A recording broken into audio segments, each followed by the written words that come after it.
લાઈવમાં આપનું સ્વાગત છે।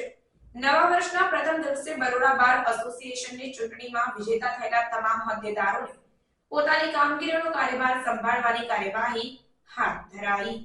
બરોડા બાર એસોસિએશનની ચૂંટણીના વિરામ બાદ વિજેતા થયેલા તમામ હોદ્દેદારોને પોતાની કામગીરીનો કાર્યભાર સંભાળવાની કાર્યવાહી હાથ ધરાઈ। ચૂંટણી કમિશનર દ્વારા વિજેતા થયેલ નલિનભાઈ પટેલને પ્રમુખ પદનો હોદ્દો સોંપવામાં આવ્યો। સાથે જ વિજેતા થયેલા અન્ય ઉમેદવારોને પણ કાર્યભાર સોંપવામાં આવ્યો, જેમાં નવા વર્ષના પ્રથમ દિવસે પ્રમુખ પદનો હોદ્દો સ્વીકારી હર હંમેશ વકીલોની મુશ્કેલીઓમાં ઉભા રહેતા બરોડા બાર કાઉન્સિલના ચેરમેન નલિનભાઈ પટેલે ડિજિટલ ડિક્શનરી વિશે જાણકારી આપી હતી, જે વકીલો માટે ખૂબ જ ફાયદાકારક નીવડશે। જેમાં ડિક્શનરીમાં દરેક વકીલ મંડળના વકીલ મિત્રોના નામ નંબર આસાનીથી મળી રહે તેવી સુવિધા ઉપલબ્ધ રહેશે। સાથે જ પોલીસ સ્ટેશનમાં પણ વકીલ મિત્રોને પડતી તકલીફ દૂર થઈ શકશે। સાથે જ બરોડા બાર કાઉન્સિલના ચેરમેન નલિનભાઈ પટેલે જણાવ્યું હતું કે ચૂંટાયેલા દરેક સાથી મિત્રો મળીને વકીલ મિત્રોના હિતમાં કાર્યો કરતા રહે તે અંગે ચર્ચા વિચારણા કરવામાં આવશે અને વકીલ મિત્રોના હિતમાં કામ કરવામાં આવશે તેમ પણ જણાવ્યું હતું। એસોસિએશનનું ઇલેક્શન 2023-24 માટેનું સમાપ્ત થઈ ગયું।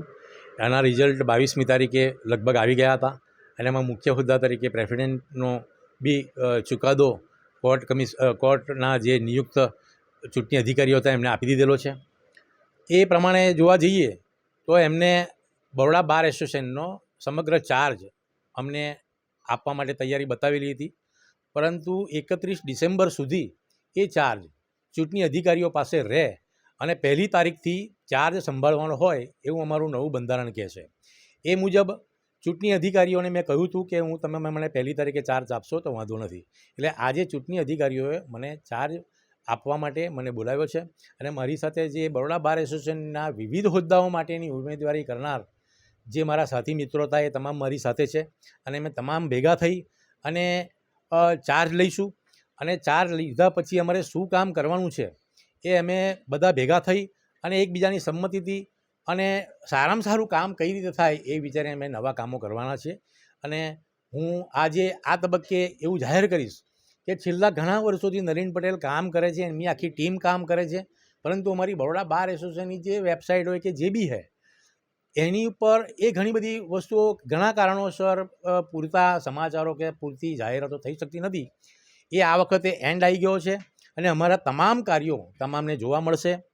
અને એવી જ રીતે અમે જે ડિરેક્ટરી તો પ્રિન્ટ કોપી છે બધી, પરંતુ આ વખતે અમે નક્કી કર્યું છે અમારી સાથી ટીમે અને અમે જે બાર એસોસિએશનના પ્રેસિડેન્ટ તરીકે મને જે પાવર મળેલા છે એમાં હું જે 3 કોપ કરવાના છે એ સાથેની મારી સમજૂતી પ્રમાણે અમે એક તાત્કાલિક એક ડિજિટલ ડિરેક્ટરી બહાર પડે એ મારો પહેલો પ્રયત્ન હશે।